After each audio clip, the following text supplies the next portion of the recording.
Hello students, और इस video में बात करेंगे एक्सरसाइज 1.2 के सॉल्यूशन पे of chapter 1 real number of class 10th NCERT maths. तो देखते हैं। इस पहले क्वेश्चन में कहा है कि express each number as a product of its prime factors. तो जैसे कि हर एक्सरसाइज को शुरू करने से पहले मैं एक बात बताता हूँ कि बेटा आपको इंट्रोडक्शन जरूर देखना है, ठीक है ना। इस एक्सरसाइज का आप इंट्रोडक्शन जरूर देखें, एक्सरसाइज चुटकी में हो जाएगी, ठीक है ना। और फिर जब आप एक्सरसाइज कर रहे हैं, है ना, तो वीडियो को डायरेक्टली मत देखें, पहले वीडियो को पॉज करके क्वेश्चन खुद से सॉल्व करके देखें, उसके बाद उसको वेरीफाई करने के लिए कि हमने सही किया है नहीं किया है, फिर वीडियो का आगे सॉल्यूशन पे प्रोसीड करें, है ना। वीडियो को आगे प्ले करके देखें। ओके।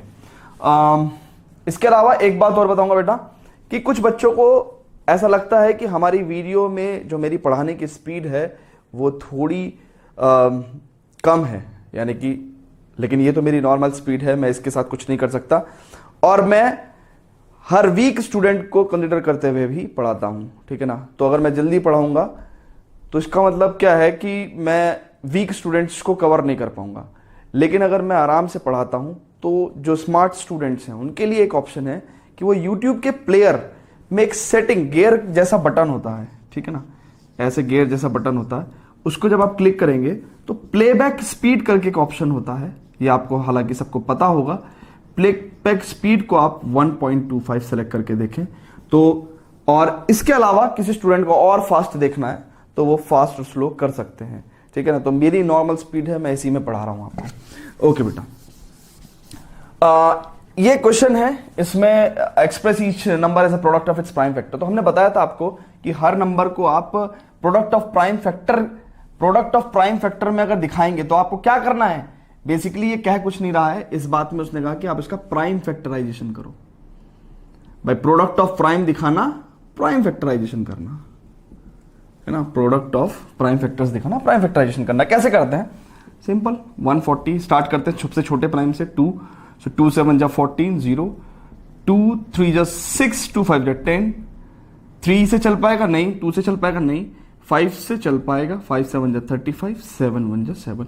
तो बढ़ते क्रम में, है ना, सबसे छोटे प्राइम से लेके और आपको बड़े प्राइम तक जाना है। इसके अलावा कोई स्टूडेंट अगर मान के चलो इसको पहले मैं लिख के दिखा देता हूं, 2 × 2 × 5 × 7, इसको आप 2 स्क्वायर × 5 × 7। इसके अलावा किसी बच्चे ने अगर इसको ऐसे भी करा होता कि 140 को पहले 5 से चला दिया होता, 5 2 जा 10, 5 8 जा 40, फिर उसके बाद 7 से चला दिया होता, उसके बाद 2 से चला दिया होता, या फिर यहां पे 4 1 जा 4 कर दिया होता, ठीक है ना। तो क्या करता बेटा, देखो 4 नहीं ले सकते क्योंकि 4 एक प्राइम नंबर नहीं है, आपको 2 लेना पड़ेगा पहले, तो 2 2 जा 4, ठीक है ना। उसके बाद 2 1 जा 2 करना पड़ेगा, तो 5 × 7 × 2 × 2 करते। और हमने आपको बताया था इंट्रोडक्शन में कि आप बढ़ते क्रम में लिखेंगे, है ना, असेंडिंग ऑर्डर में। तो सबसे छोटा नंबर, उसके बाद बड़ा, उसके बाद बड़ा, तो सबका आंसर फिर सेम आ जाता है, ठीक है ना। आप चेक करो, ठीक है। तो ये वाली बात हमने आपको हालांकि इंट्रोडक्शन में बताई थी, ठीक है। ओके, तो बस सारे क्वेश्चन में आपको ऐसे ही करना है। 156 का कर देंगे तो फटाफट कर दे रहे हैं, आप अपनी कॉपी में करो, मैं यहाँ पे कर देता हूँ। 2 3 जा 6, 2 9 जा 18, एंड 3 1 जा 3, 3 3 जा 9, 13 1 जा 13। सो 156 इज इक्वल्स टू 2 स्क्वायर × 3 × 13, ठीक है। 3825 करोगे तो 3825 को कर दो। सबसे पहले आप 2 से नहीं चल पाएगा, ऑड नंबर है, 3 से चला के देखते हैं। 3 1 जा 3, 3 2 जा 6, 3 7 जा 21, 3 5 जा 15, फिर 3 से चला के देखते हैं। 3 4 जा 12, 3 2 जा 6, 3 5 जा 15। अब भी 3 से चला के देख सकते हैं। 3 1 जा 3, 3 4 जा नहीं चल रहा बेटा, 5 से चला के देखते हैं तो 5 8 जा 40, 5 5 जा 25। फिर आप इसको 5 से चला के देखो। अब 3 से कैसे चल पाएगा? अगर चलता तो पहले ही चल जाता ना। तो 5 1 जा 5, 5 7 जा 35, ठीक है ना। 5 1 जा 5, 5 7 जा 35, 17 खुद एक प्राइम नंबर है, तो 17 1 जा 17। तो 3825 को आप कैसे लिखेंगे? As the product of prime factors 3 square, देखो 3 दो बार है ना, ऐसे लिखोगे ना, 3 × 3 × 5 × 5 × 17, आंसर तो ये लिखोगे। तो 3 स्क्वायर × 5 स्क्वायर × 17, ठीक है। ओके, 5 तो ये तो हमने बचपन में कर रखा है यार, तो मेरे को कराने की जरूरत नहीं थी, बट स्टिल फिर भी कुछ स्टूडेंट्स के लिए मैंने करा दिया। 5 1 जा 5, 0 0 1, ठीक है ना। उसके बाद इट्स क्वाइट टफ कि 1 0 0 1 को निकालना, ठीक है। वन ऑड नंबर है तो 3 से चला के देखते हैं। 3 3 जा 9, 3 3 जा 9, 3 3 जा 9, 3 3 जा 9 एंड नहीं चल पाया, ठीक है कोई बात नहीं। 7 से चला के देखते हैं, 3 के बाद 5 चल नहीं पाएगा, 7 चला के देखते हैं। 7 1 जा 7, ठीक है 30, 7 4 जा 28 एंड 7 3 जा 21, ठीक है।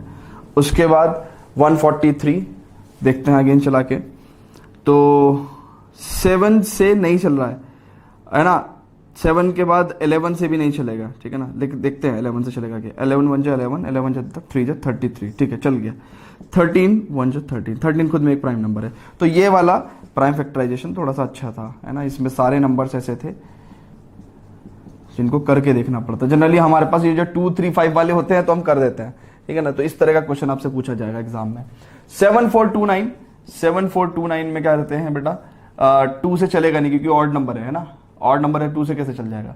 तो 3 चला के देखते हैं। 3 2 जा 6, 3 4 जा 12, 2 1 3 7 जा 21, 19 नहीं चल पाएगा बेटा, ठीक है ना। 5 से नहीं चल पाएगा। 7 5 से इसलिए नहीं चल पाएगा, देखो डिविजिबिलिटी टेस्ट पता होना चाहिए आपको।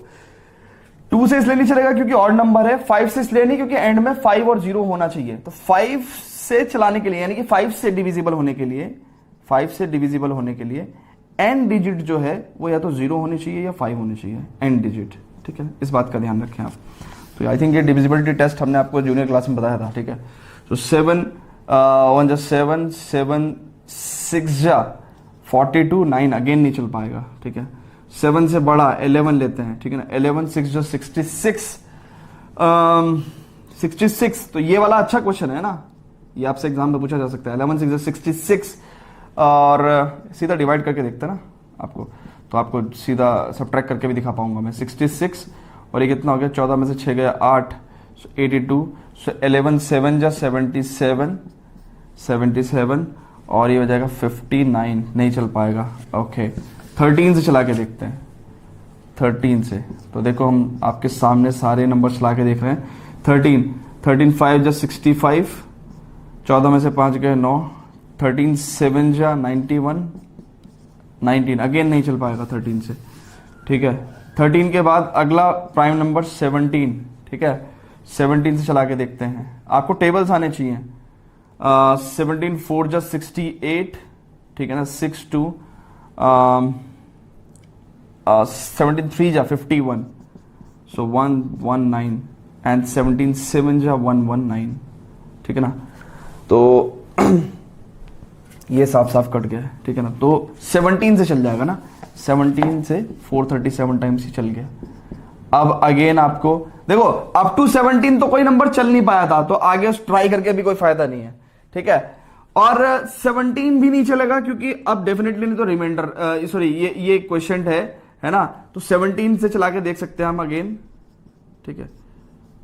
तो देखते हैं 17 2 जा 34, ठीक है। और 13 में से 4 गए 9, ठीक है ना। ऑब्वियसली वो 17 से चलना नहीं था। 17 से इसलिए नहीं चलना होता कि अगर वो चलना होता तो वो पहले ही बड़ा नंबर दे देता। 17 से बड़ा स्टार्ट करेंगे तो 19 से स्टार्ट करके देख सकते हैं। हमने 19 क्या है अपना 19 अपना प्राइम नंबर है, ठीक है ना। तो प्राइम फैक्टराइजेशन करना है। सो 19 2 जा 38, ठीक है ना। 13 में से 8 गया 5, 19 3 जा 57, ठीक है, ओके। सो 19 से चल गया 23 टाइम्स। अगेन 23 भी एक प्राइम नंबर है, तो ये प्राइम फैक्टराइजेशन तो थोड़ा महंगा पड़ा हमें, ठीक है ना। इसमें सारे ही नंबर बड़े थे। तो सोचो एक प्राइम फैक्टराइजेशन आपको एग्जाम में कुछ ऐसा पूछ लें जिसका नंबर लेट्स से कोई एक्स नंबर का प्राइम फैक्टराइजेशन पूछ लें जो 23 इंटू 29 इंटू 31 इसका कुछ ऐसा पूछ लें, तो इसका मतलब आपको करके देखना पड़ेगा, ठीक है ना, तभी आपके पास आएगा। तो ये थोड़ा टाइम कंज्यूमिंग होगा। तो इसलिए जितने भी क्वेश्चंस हैं आपके पास एक्स्ट्रा बुक में RS अग्रवाल वगैरह में करके देखें, और कोई तरीका नहीं है उसका, ठीक है ना। Practice makes a man perfect. चलते बेटा सेकंड क्वेश्चन पे। Before that please pause the video to note it down. अब ये क्वेश्चन है, उसमें कहते हैं सेकंड क्वेश्चन में कि ये कुछ 2 नंबर्स दिए हुए हैं 3 पार्ट्स में, ठीक है ना। हमें ये प्रूव करना है कि इन दोनों नंबर का एलसीएम मल्टीप्लाइड बाय HCF इन दोनों नंबर की प्रोडक्ट के इक्वल होगा, ठीक है ना। तो ये प्रूव कर देंगे हम, दिखा देंगे। तो सबसे पहले तो एलसीएम निकाल लेते हैं दोनों नंबर का पहले प्राइम फैक्टराइजेशन करते हैं। तो 26 इसका कितना हो गया 13 और 13 1 जो 13, ठीक है। 91 का करेंगे तो ये कितना हो जाएगा, 3 से चलेगा नहीं, ये चलेगा 7 से, ठीक है ना। 7 1 जो है ना, हमें पता है 13 से 1 91 होता है, ठीक है ना। तो दोनों नंबर के क्या लिख दोगे, फैक्टर्स लिख दोगे, ठीक है। ओके, अब हमने आपको बताया था इंट्रोडक्शन में भी कि एलसीएम, पहले एचसीएफ लिख लेते हैं, ठीक है। एचसीएफ क्या होता है, हाईएस्ट कॉमन फैक्टर, एक ही फैक्टर कॉमन है, यही हाईएस्ट है, ठीक है ना, 13। तो product of least power of highest common factor, ठीक है ना, product of least power of common factors is called as highest common factor, ठीक है ना। तो वो हमने बताया था आपको, है ना, फिर भी लिख दे रहा हूं मैं यहाँ पे। एचसीएफ क्या होता है, product of least power of common factors, ठीक है, कॉमन फैक्टर्स। तो यहां पे तो दोनों की पावर इक्वल थी, तो वही एक पावर ही ले ली हमने, है ना। अगर इन केस 13 स्क्वायर होता है यहां पे, तो हम लोग क्या करते, कॉमन फैक्टर का लीस्ट पावर लेते हैं, यानी कि 13 लेते सिर्फ, ठीक है ना। मान के चलो अगर यहाँ 13 स्क्वायर होता तो ये कॉमन फैक्टर हो गया, इसका लीस्ट पावर 13, यानी कि 13 का पावर एक कम पावर है ना, उसको लेते। ये सब बातें हमने आपसे डिस्कस करी थी कहाँ पे, इंट्रोडक्शन में, ठीक है। तो ये बातें फिर से रिपीट करने की जरूरत नहीं है, ठीक है।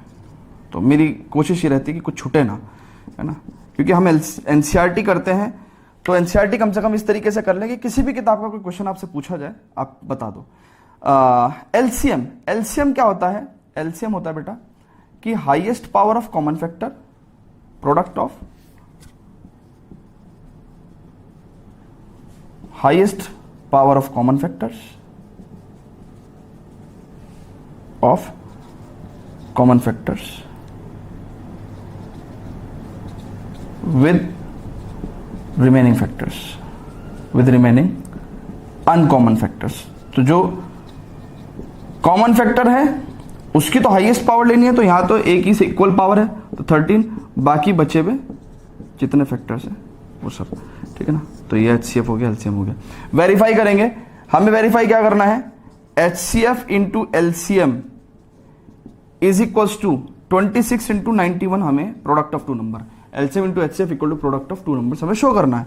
तो product of two numbers HCF into LCM, तो देखो कितना हो गया 13 इंटू 14, है ना, 13 इंटू 14, तो कितना हो जाएगा, ये हो जाएगा 140 और प्लस 42, सो 182, ठीक है। सो 182 ये हो गया, एलसीएम हो गया 182। सो हमें शो करना है 13 into 182 is equal to 26 into 91। आप चेक करेंगे, इतना मैं दूसरा क्वेश्चन कराता हूँ, ठीक है ना। चलो आपको चेक करा ही देता हूँ। तो 26 इंटू 91, ठीक है, कितना हो जाएगा, 6 9 जा 54, 2 1 जा 2, 2 9 जा 18, 6 2366। राइट हैंड साइड कितना आ गया बेटा, 2366 आ गया। लेफ्ट हैंड साइड देखेंगे 13 इंटू 182, ठीक है ना। सो कितना हो जाएगा, डायरेक्ट 13 की मल्टीप्लाई कर देना, 13 2 जा 26, कैरी 2, 13 8 जा 13 8 times is 104 into 106 6 here and carry 10, तो 13 मुझे 13 and 10 it will be 23, so 2366 is both equal। so इसको दोनों इक्वल आ गए, बट तरीका क्या है कि हमें पहले LHS निकालना है, हमें पहले LHS निकालना है, यानी कि 13 इंटू 182 निकालना है, जिसकी वैल्यू 2366 आ गई थी अभी, ठीक है ना। और फिर हम लोगों को RHS निकालना है राइट हैंड साइड, यानी कि दोनों नंबर का प्रोडक्ट, दैट इज 26 इंटू 91, ये वैल्यू भी 2366 आ गई थी। और फिर हम लोग बाद में कह देंगे कि hence LHS equal to RHS, hence verified, है ना, LHS equal to RHS and hence verified, ठीक है, ओके, ठीक है। तो ऐसे करना है क्वेश्चन। तो बचे हुए 2 क्वेश्चन सॉल्व करा देता हूं मैं आपको। हालांकि मैं क्वेश्चंस पहले छुड़वा देता था, बट कुछ क्वेश्चंस कुछ स्टूडेंट्स ऐसे होते हैं जो एक क्वेश्चन से नहीं समझ पाते, तो फॉर दोज स्टूडेंट्स मैं ये रिमेनिंग क्वेश्चन भी सॉल्व कर देता हूँ ना। तो 510 का देखते हैं, 2 2 जा 4, 2 5 जा 10, 2 5 जा 10, फिर 5 टाइम्स चलेगा, 5 इनफैक्ट 3 टाइम्स भी चला सकते हैं, 3 8 जा 24, 3 5 जा 15, देन 3 टाइम चला सकते हैं हम? नहीं। 5 1 जा 5, 5 7 जा 35, 17 1 जा 17। सो 510 का prime factorization is 2 into 3 into 5 into 17। ठीक है, इसको मैं हटा दे रहा हूँ ना, साफ कर दे रहा हूँ इसको। ओके 92 का करता हूँ मैं। ठीक है, सो 2 4 जा 8, 2 6 जा 12, 2 2 जा 4, 2 3 जा 6 एंड 23 अपने आप में ही क्या है, एक प्राइम नंबर है। सो 2 इंटू 2 इंटू 23। सो बेटा अब यहाँ पे हम लोग लिख रहे हैं HCF, जैसे करते थे बचपन में। ठीक है, HCF। तो कॉमन फैक्टर्स कौन कौन से हैं? सिर्फ एक ही कॉमन फैक्टर है, चेक करो, और कोई कॉमन फैक्टर नहीं है। ठीक है, तो सिर्फ 2 लिखेंगे। LCM की अगर हम बात करें तो LCM में क्या लिखते हैं, जो कॉमन फैक्टर है उसको एक बार, और जो कॉमन फैक्टर नहीं है उन सब की मल्टीप्लीकेशन फिर से करेंगे। ठीक है ना, तो ये काफी बड़ा मल्टीप्लीकेशन हो जाएगा। ठीक है ना, ओके। तो हमें क्या शो करना है, हमें शो करना है LCM इंटू HCF किसके इक्वल करना है, प्रोडक्ट ऑफ 2 नंबर्स। तो प्रोडक्ट ऑफ 2 नंबर्स कितना है, 510 इंटू 92। सो बेटा ये क्या है अपना, ये LHS है। ठीक है, ये RHS है, चेक करो ना इस स्टेटमेंट में, ये LHS है RHS है। तो हमें LHS की वैल्यू निकालनी है, यानी कि LCM इंटू HCF कितना होगा, 2 2 जा 4, 2 जा 8, 3 जा 24 इंटू 85। देखो ना हमने इसको ले लिया 8 3 जा 24 इंटू 17 इंटू 5 85 इंटू 23। ठीक है ना, तो ये 3 नंबर मल्टीप्लाई करेंगे।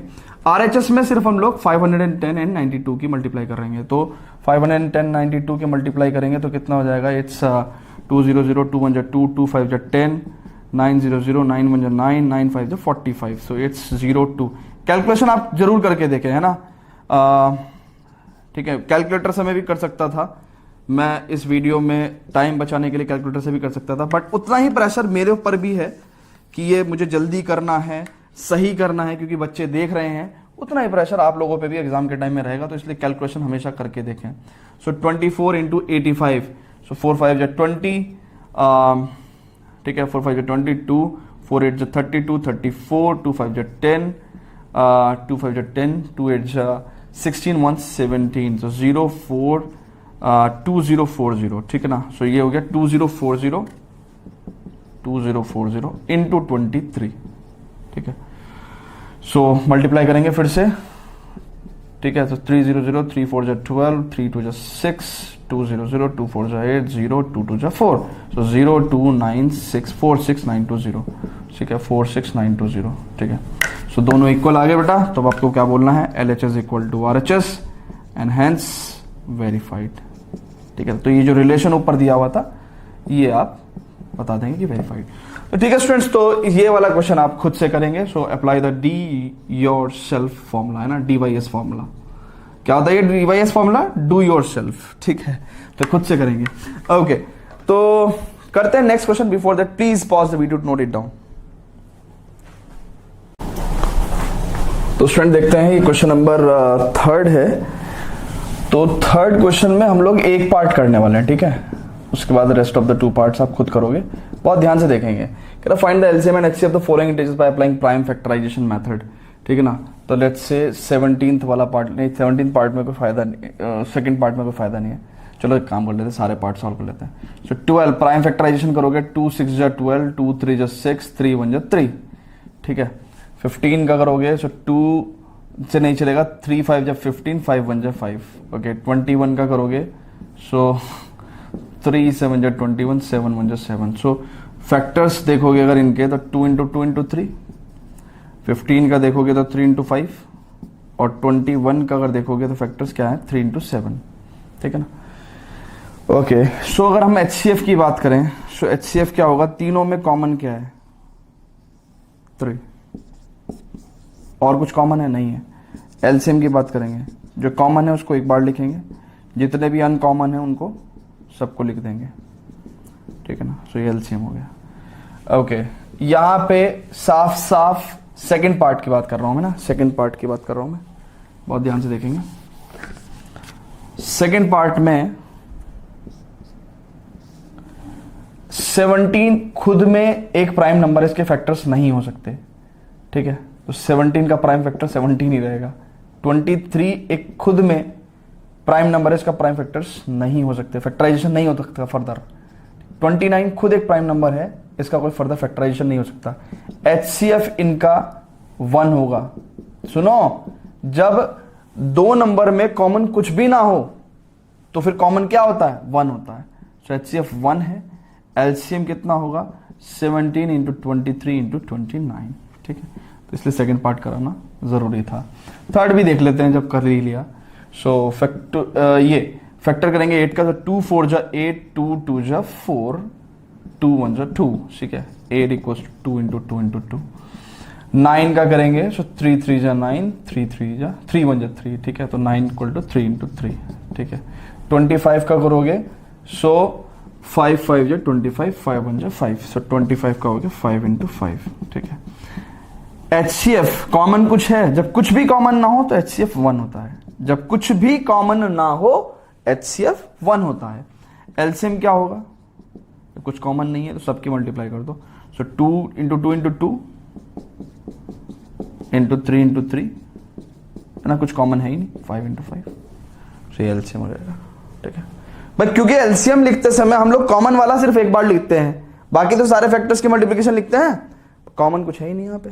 ठीक है, तो इसलिए सारे फैक्टर्स की मल्टीप्लिकेशन लिख देंगे। ओके, तो देखते हैं students question number 4। Before that please pause the video to note it down.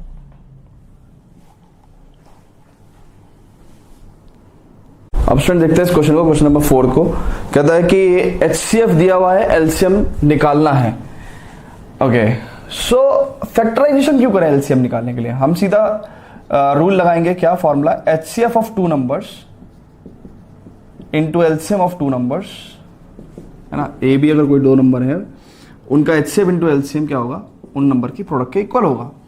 तो अब इसका मतलब अगर इस पे लगाएं तो साफ साफ क्या दिखेगा कि भैया HCF ऑफ 306 और 657 into LCM of 306 and 657 will be equal to number क्या है? 306 है और 657 इनकी प्रोडक्ट के इक्वल। ठीक है, क्योंकि क्वेश्चन में ये गिवन है, क्या गिवन है कि HCF जो है वो गिवन है 9 है। ठीक है ना, इस सॉल्यूशन लिख रहे हैं हम। ठीक है, क्वेश्चन में ये गिवन है तो ये वैल्यू हम लोग पुट करेंगे ऊपर। तो 9 into LCM of 306 and 657 will be equal to 306 into 657। ठीक है ना, 9 चला जाएगा डिवाइड में, so it will be like this. ठीक है, करके देखते हैं कितना आ जाएगा। देखें यहाँ पे डायरेक्ट कट रहा है क्या? 9 7 जा 63, 9 3 जा 27, सो 306 एंड 73 की आप मल्टीप्लाई कर सकते हो। सो कितना हो जाएगा? 3 6 जा 18, 3 3 जा 9, 7 6 जा 42, 7 3 जा 21, राइट। 8 3 2 2, सो 2 2 3 3 8। ठीक है, सो 2 2 3 3 8। ठीक है, एक बार प्रोडक्ट चेक करना चाहोगे तो चेक कर सकते हो। इट्स करेक्ट, बिल्कुल सही होगा। ओके, तो बढ़ते हैं नेक्स्ट क्वेश्चन पे स्टूडेंट, देखते हैं 5th question. Before that please pause the video to note it down. अब स्टूडेंट देखते हैं क्वेश्चन नंबर 5। कहता है check whether 6 power n can end with the digit 0 for any natural number n। तो ऐसा क्वेश्चन हम इंट्रोडक्शन में कर चुके हैं। हमने आपको बताया था वहां पे 4 पावर n का केस लेके कि भाई किसी भी n नेचुरल नंबर के लिए 4 पावर n कभी भी n डिजिट 0 नहीं दे सकता। तो रिकॉल करेंगे उसी क्वेश्चन को, फिर से बताएंगे। तो भाई बात सुनो, 6 पावर n अगर आप बात करो कि एक n डिजिट 0 चाहिए, एक n डिजिट 0 चाहिए, तो हमने क्या कहा था कि 2 और 5 का पेयर चाहिए होगा। 2 n डिजिट 0 चाहिए किसी भी नंबर में, तो आपको 2 और 5 का 2 पेयर चाहिए होंगे। 3 n डिजिट 0 चाहिए तो आपको 2 और 5 के 3 पेयर चाहिए, है ना। तो यानी कि जितनी n डिजिट्स 0 चाहिए होती हैं उतने आपको 2 और 5 के पेयर चाहिए होते हैं। सिंपल एज दैट, है ना। कुछ भी नंबर आप देख लो, 200, 180, है ना, 320, ठीक है ना। इनमें से किसी भी नंबर में आप चेक करोगे तो अगर एक 0 है तो इसमें 2 और 5 का आपको एक पेयर मिलेगा, ठीक है। 2 0 है तो इसमें आपको 2 और 5 के 2 पेयर मिलेंगे, ठीक है। तो यानी कि अगर n डिजिट 0 चाहिए तो इसका मतलब 2 और 5 का एक पेयर तो मिलना पड़ेगा। बट अगर हमने 6 का फैक्टराइजेशन करते हैं तो 2 3 जा 6, 3 1 जा 3, तो 6 को तो हम 2 into 3 पावर n लिख सकते हैं। तो यहां पे तो हमें 2 और 5 का पेयर ही नहीं मिला है ना। So as we do not have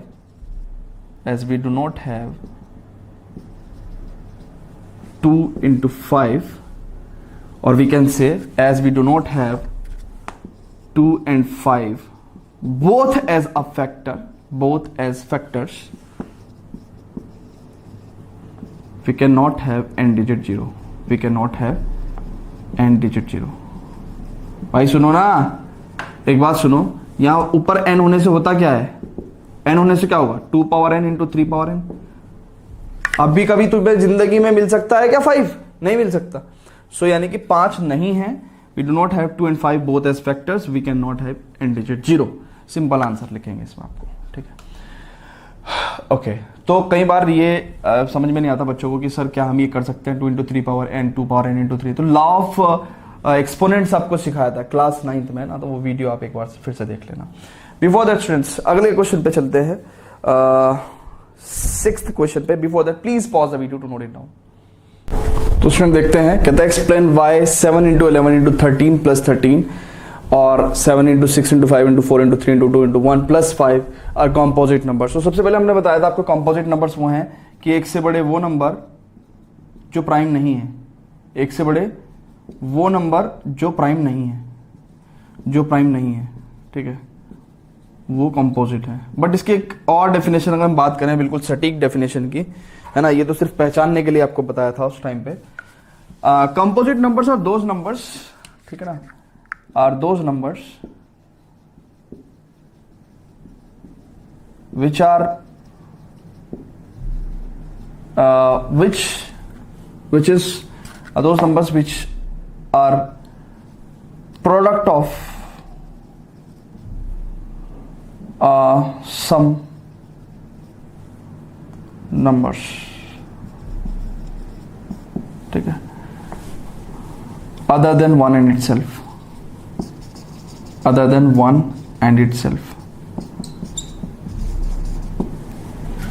है ना, which can be written as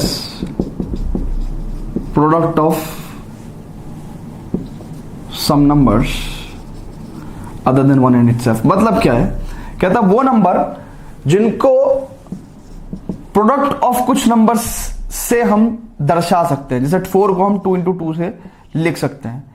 ये जो नंबर जिनके हम प्रोडक्ट लिख रहे हैं ये 1 नहीं होना चाहिए और वो नंबर खुद नहीं होना चाहिए, यानी कि 1 और उस नंबर को छोड़ के उसके अलावा कुछ नंबर्स की प्रोडक्ट में हम उस नंबर को शो कर सकें, तो वो कंपोजिट नंबर हो जाएगा। 3 है, 3 को आप 1 into 3 लिख सकते हैं, मैंने कहा 1 नहीं लेना है और वो जो नंबर है वो भी नहीं लेना है ना, तो यहां पे क्या हो गया 1 एंड नंबर इटसेल्फ आ गया ना, इसे नहीं लेना है, इसके अलावा हमें किन्हीं 2 नंबर का प्रोडक्ट शो करना है। तो 3 को क्योंकि हम प्रोडक्ट ऑफ सम नंबर्स नहीं शो कर सकते इसलिए वो प्राइम है ना, तो ऐसे समझो। इसके अलावा और भी बातें बताता हूं कंपोजिट नंबर्स। तो कंपोजिट नंबर्स हमने बताया कि those numbers which can be written as product of some numbers other than 1 itself। इसके अलावा numbers greater than 1 those are number greater than 1 and are not prime, ये भी एक डेफिनेशन है कंपोजिट नंबर की, है ना, आर कॉल्ड कंपोजिट नंबर्स, ठीक है ना। इसके अलावा और कोई डेफिनेशन बताऊं? इसके अलावा कंपोजिट नंबर्स वो होते हैं जो 1 और उसके अलावा किसी और नंबर से डिवाइड हो जाएं। सो कंपोजिट नंबर्स की एक डेफिनेशन और लिखेंगे, composite numbers are divisible by, है ना, are the number composite numbers are the numbers that are divisible by any other number, by any number are divisible by some numbers other than 1 in itself। तो 1 और उस number को छोड़ के किसी और नंबर से भी वो डिवाइड हो जाता है। जैसे फॉर एग्जांपल 4 1 और 4 को छोड़ के 2 से डिवाइड हो सकता है, बट 3 1 और 3 से ही डिवाइड होगा, इसके अलावा किसी से डिवाइड ही नहीं हो सकता, ठीक है ना। सो ये सब कॉम्पोजिट नंबर की डेफिनेशन है। ओके, यहां पे देखते हैं, ये तो आपको समझाने के लिए बताया था मैंने आपको।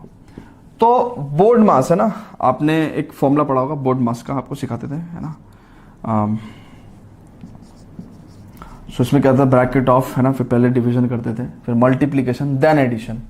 सो मल्टीप्लीकेशन एंड देन एडिशन करते हैं, फिर उसके बाद सब्ट्रैक्शन करते हैं। तो यानी कि यहाँ पे सबसे पहले मल्टीप्लीकेशन होगा और तब एडिशन होगा, ठीक है। सो यहाँ पे देखते हैं, सो 11 into 7 that is 77, 7 into 11 into 13 कितना हो जाएगा, 77 इंटू 13 प्लस 13। कुछ बच्चे क्या करेंगे, यहाँ पे 13 जो है वो ऐड कर देंगे सबसे पहले, ठीक है ना। ऐड नहीं करना आपको, है ना, ये गलत हो जाएगा क्वेश्चन, है ना। पहले बोर्ड मास में क्या करते हैं, पहले मल्टीप्लीकेशन करते हैं तब एडिशन करते हैं, ठीक है। तो 77 इंटू 13, 13 7 जा 91, 9 13 7 जा 91 और 9 100, तो 1001। अब 13 ऐड करो, सो क्या कहेंगे, इट इज 1014, है ना, 3 और 1 4, 1014। नाउ अब क्योंकि ये नंबर 1014 है ना, तो this number is equal to 1014, 7 into 11 into 13 plus 13, it is equal to 1014।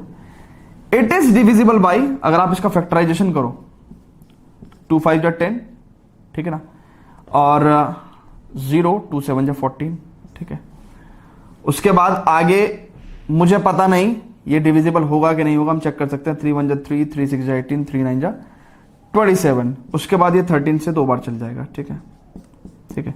सो ये हो जाएगा 1014 जो है वो 2 इंटू 3 इंटू 13 इंटू 13। तो क्योंकि आप इस नंबर को product of some number other than 1 in itself, देखो ये नंबर 1014 आया था ना, तो हमने एक को नहीं लिया, 1014 को नहीं लिया, दोनों को नहीं लिया, फिर भी हम कुछ नंबर्स की प्रोडक्ट्स में इस नंबर को शो कर पा रहे हैं। So what we can say कि दिस इज कंपोजिट, ये जो नंबर है this number is a composite number, ठीक है ना। तो hence what we can say, इसके अलावा ये डेफिनेशन भी फुलफिल कर रहा है, सारी डेफिनेशन फुलफिल करेगा ना। अब देखो जब इसके फैक्टर्स हो सकते हैं, है ना, तो इसका मतलब ये 2 से भी डिविजिबल है, 3 से भी डिविजिबल है, 13 से भी डिविजिबल है ना, तो ये डिविजिबल भी है, तो इसका मतलब ये प्राइम नहीं है, ये प्राइम नहीं है। इसके फैक्टर्स हो सकते हैं तो प्राइम कैसे हुआ ये, तो इसका मतलब ये क्या होगा, एक से बड़ा है, प्राइम नहीं है, तो कॉम्पोजिट होगा। तो हेंस वी कैन से कि 7 इंटू 11 इंटू 13, ठीक है ना, plus 13 which is equal to 1014 is a composite number. Reason बता देंगे, because why we can show 1014 as product of 2 3 13 and 13, ठीक है। ओके, आगे बढ़ते हैं। सेम इसका सेकंड पार्ट है, सेकंड पार्ट में भी हम क्या करेंगे, वही काम करेंगे जो हमने इधर किया है ना। 7 into 6 into 5 into 4 into 3 into 2 into 1 plus 5, तो पहले ऐड नहीं कर देना, पहले पूरा मल्टीप्लीकेशन होगा। बोर्ड मास पहले ब्रैकेट ऑफ होता है, फिर डिवीजन, फिर उसके बाद मल्टीप्लीकेशन, एडिशन एंड सब्ट्रैक्शन।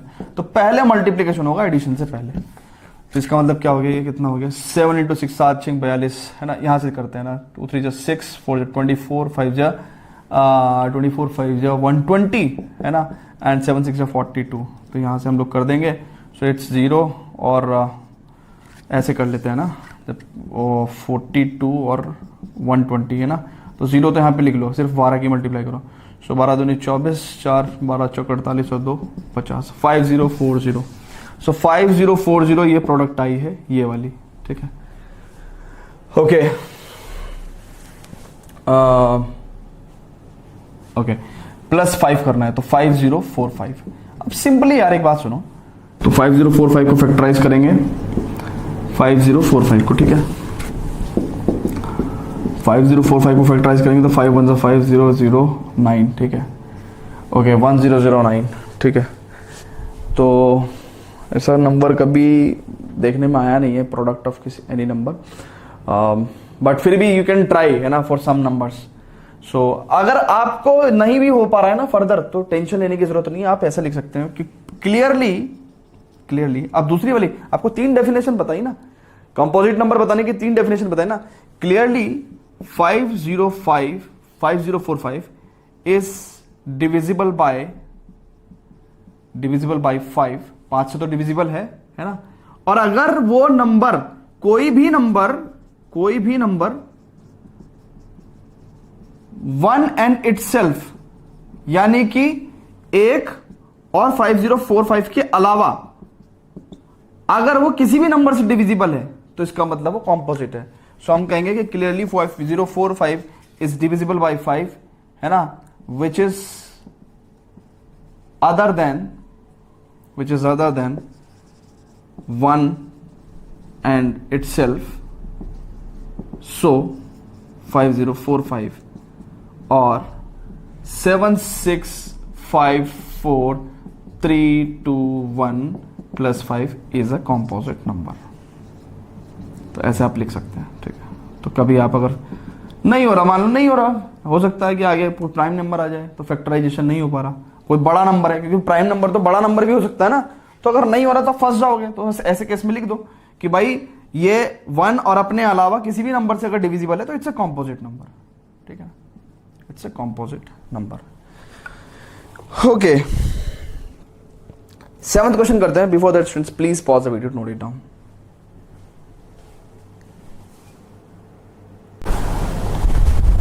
तो बेटा एक क्वेश्चन देखते हैं, बहुत बढ़िया क्वेश्चन है। क्या है कि there is a circular path around a sports field, Sonia takes 18 minutes to drive. तो एक सर्कुलर पाथ है, बहुत प्यार से समझेंगे इस क्वेश्चन को। वैसे इस क्वेश्चन में कुछ नहीं है, मैं सॉल्व तो 1 मिनट में कर दूंगा, बट समझाने के लिए बहुत कुछ है इस क्वेश्चन में। कहता है there is a circular path in a sports field around a sports field. तो एक स्पोर्ट्स फील्ड के अराउंड सर्कुलर पाथ है आउटर पेरिफेरी पे। Sonia takes 18 minutes to drive 1 round of the field. तो सोनिया ड्राइव कर रही है, लेट्स से कुछ मोटर बाइक से, साइकिल से, किसी चीज से भी। तो सोनिया को हमने क्रॉस से शो किया, क्रॉस से, ठीक है। यहां पे सोनिया खड़ी है और सोनिया एक राउंड लगाने में 18 मिनट लगा देती है, ठीक है ना। सो सोनिया, इस बात को ध्यान रखेंगे, Sonia takes 18 minutes to drive 1 round of the field. कहता है कि सपोज एंड वाइल यहां से क्वेश्चन पढ़ेंगे, while Ravi takes 12 minutes for the same.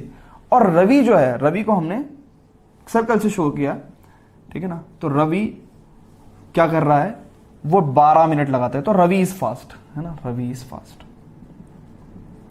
Okay, तो सोनिया लगाती है 18 मिनट एक राउंड के, 18 मिनट पर राउंड।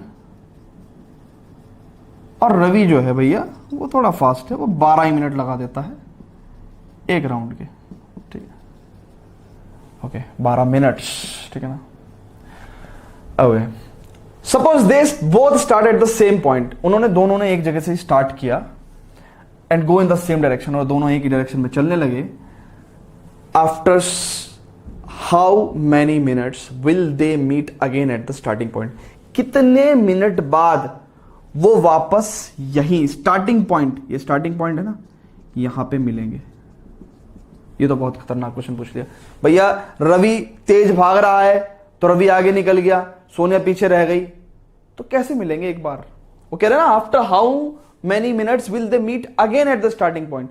स्टार्टिंग पॉइंट पे फिर से कब मिलेंगे? कहलेगा सर ये तो पता नहीं सर, दौड़ते रहेंगे कभी तो मिल ही जाएंगे। इसका मैथमेटिकल जवाब है, मान के चलो कि स्टार्टिंग पॉइंट पे मिलना है ना, स्टार्टिंग पॉइंट पे, और स्टार्टिंग पॉइंट पे मिलना है तो एक राउंड कंप्लीट हो चुका होगा। तो मान के चलो Sonia meets Ravi after x rounds. Sonia को एक्स राउंड लगाने पड़े रवि से फिर स्टार्टिंग पॉइंट पे मिलने के लिए। तो कितना मिनट हो गया? टाइम टेकन बाय सोनिया कितना हो गया? 18 इंटू एक्स, ठीक है। ओके, अब रवि जो है क्योंकि फास्ट था तो रवि ने ज्यादा चक्कर लगा लिए होंगे जितने में सोनिया ने एक्स राउंड लगाए। रवि ने तो जो है कुछ ज्यादा राउंड लगा लिए होंगे। तो रवि मीट्स सोनिया, क्योंकि रवि 12 मिनट में चक्कर लगा देता था। So Ravi meets Sonia after Y rounds. दोनों डिफरेंट नंबर ऑफ राउंड्स लगाएंगे। तो time taken by Ravi time taken by Ravi is equal to 12 into Y, ठीक है ना, y is the number of rounds. एक बात तो साफ है कि ये जो 18x है, बहुत ध्यान से देखेंगे, बहुत ध्यान से, कहाँ है मेरा डस्टर, ये रहा, बहुत ध्यान से देखेंगे कि ये जो 18 इंटू एक्स है, ये जो 18 इंटू एक्स है, 18 इंटू एक्स है और 12 इंटू वाई है, ये इक्वल होगा, क्योंकि जितने मिनट बाद रवि सोनिया से मिलेगी, सोनिया भी तो रवि से उतने मिनट बाद ही मिलेगा, ठीक है ना, तो ये दोनों इक्वल होंगे, ठीक है ना। अब बहुत ध्यान से देखना, ये इक्वल है तो क्या निकाल रहा हूं मैं, यानी कि यहां पे जो भी आएगा नंबर वो 12 का मल्टीपल है, भाई 12 में y से गुणा करके आया है तो 12 का मल्टीपल है, और क्योंकि जो नंबर आ रहा है वो 18 का भी मल्टीपल है, तो यानी कि 18 और 12 के दोनों के मल्टीपल होने चाहिए, यानी कि 18 और 12 का कॉमन मल्टीपल होना चाहिए, ठीक है, कॉमन मल्टीपल होना चाहिए। और क्योंकि वो जल्दी मिलना चाहते हैं, मिलेंगे तो वो कई बार, लेकिन वो उतना बार थोड़ी पूछ रहे, कह रहा after how many minutes will they meet again, अगली बार कब मिलेंगे, अगली बार यानी कि हमें कम से कम समय बताना है, यानी कि लीस्ट समय बताना है, तो लीस्ट कॉमन मल्टीपल। इसका मतलब क्या है कि हमें 18 और 12 का लीस्ट कॉमन मल्टीपल निकालना है, और बच्चों लीस्ट कॉमन मल्टीपल ही तो एलसीएम होता है, तो यानी कि हमें 18 और 12 का एलसीएम चाहिए। ये सिर्फ उन बच्चों के लिए था जो क्वेश्चन समझना चाहते हैं, बाकी तो इस क्वेश्चन में कुछ था ही नहीं, मैं इतनी बकवास करता ही ना, आते बता देता 18 और 12 का एलसीएम निकाल दो भाई, ठीक है ना, तो 18 और 12 का एलसीएम निकालेंगे। So 18 is equal to what, it is 2 into 3 into 3, ठीक है, एंड 12 का कितना हो जाएगा, it is 2 into 3, 2 into 2 into 3, ठीक है। सो कॉमन फैक्टर्स कौन कौन से हैं उनको एक ही बार लिखेंगे, ठीक है, एलसीएम ऑफ 18 एंड 12 निकालने के लिए कॉमन फैक्टर्स को एक ही बार, ठीक है, और बचे हुए फैक्टर्स को सबको लिख देंगे। सो 2 3 जा 6, 2 जा 12, 3 जा 36, so 36 will be your answer, ठीक है। ओके स्टूडेंट्स, तो चलते हैं student next exercise, that is 1.3 के इंट्रोडक्शन पे। Before that please pause the video to note it down.